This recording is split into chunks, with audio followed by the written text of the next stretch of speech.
Hello everyone, welcome to the HardReset channel, and today I'm going to show you how to display where you died on the compass in Rust.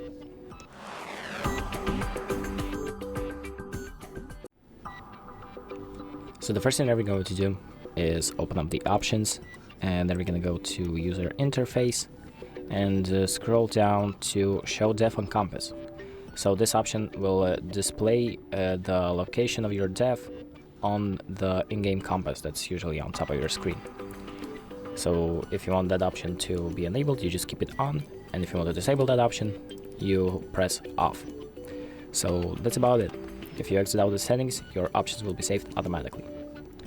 Thank you for watching. I hope this video helps you, and make sure to like and subscribe.